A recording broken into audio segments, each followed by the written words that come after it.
Media సోదరులందరికీ కూడా నమస్కారం.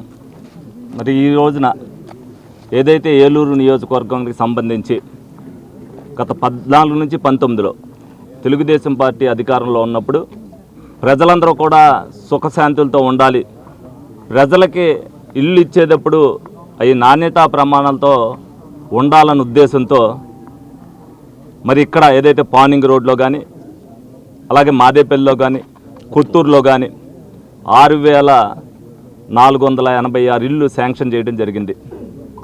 ప్రజలందరూ కూడా ఇది తప్పనిసరిగా వినవలసిన బాధ్యత ఉంది. మరి గౌరవ మీడియా సోదరులకు కూడా చెప్తున్నారు, డెఫినెట్గా ఇది ప్రతి ఒక్కరికి కూడా చేరేటట్టుగా మీరు పెట్టవలసిన బాధ్యత మీ మీద కూడా ఉంది.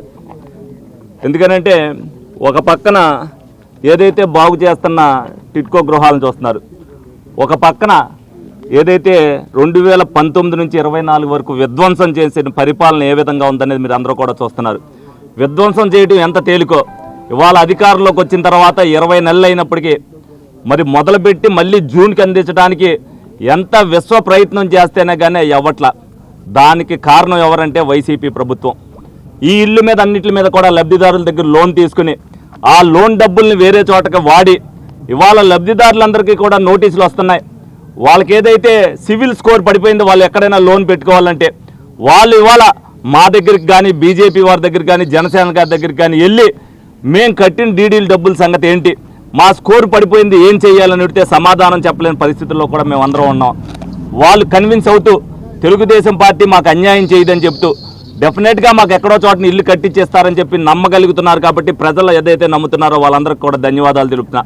అందులోనే భాగంగానే ఏదైతే ఇక్కడ అనేక ధర్నాలు చేసాం 2019 నుంచి 24లో ఇక్కడ నిరాహార దీక్ష చేశాను నేను 12 గంటల పాటు. ఈ టిట్కో ఇల్లు కట్టించివ్వండి అని చెప్పి ఆనాటి పరిపాలకులు ఎవరైతే ఉన్నారో కనీసం పెడచెవిని పెట్టే ఎన్ని కూడా ఎవరికి కూడా ఇక్కడ ఎవరికి కూడా ఇవ్వకోకుండా మీరు ఎవరికైతే డీడీలు కట్టారో వాళ్ళ దగ్గరికి వెళ్ళి అడుక్కోండి అని చెప్పి వాళ్ళకి సమాధానం కూడా ఆ రోజున చెప్పలా.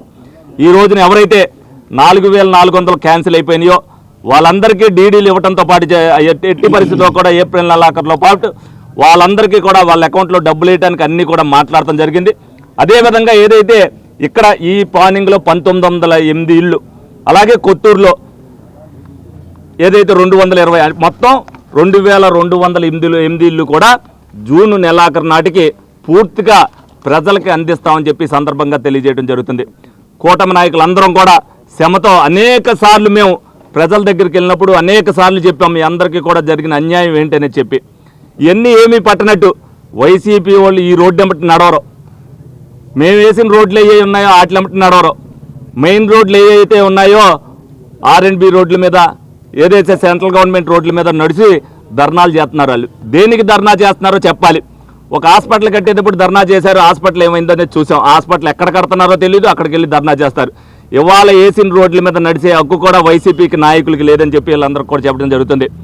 ఏదైతే వైసీపీ వాళ్ళు అంటున్నారో వాళ్ళని రమ్మనండి, ఇక్కడికి టిట్కో ఇళ్ళ దగ్గర రమ్మనండి, ప్రజల సమాధానం చెప్తారు. వాళ్ళు చేసిన విధ్వంసం ఏంటనేది చెప్తారు.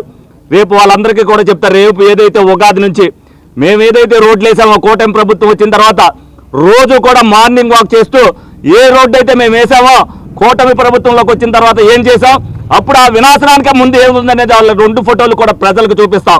ప్రజలకి ఇవన్నీ తెలిస్తేనే కానీ రేపొద్దున ఓట్లు అడిగితే ఇప్పుడు వెళ్తానికి వాళ్ళకి గుణపాఠం చెప్పే పరిస్థితి ఉంటుందని సందర్భంగా తెలియజేస్తూ కూటమి నాయకులు ఏదైతే ప్రజలందరికీ వాగ్దానం ఇచ్చారో ఆ వాగ్దానాలను నెరవేరుస్తున్న విషయాన్ని ప్రజల్లోకి తీసుకెళ్లాల్సిన బాధ్యత ప్రతి కూటమి నాయకులు కూడా తీసుకోవాలని సందర్భంగా తెలియజేయడం జరుగుతుంది.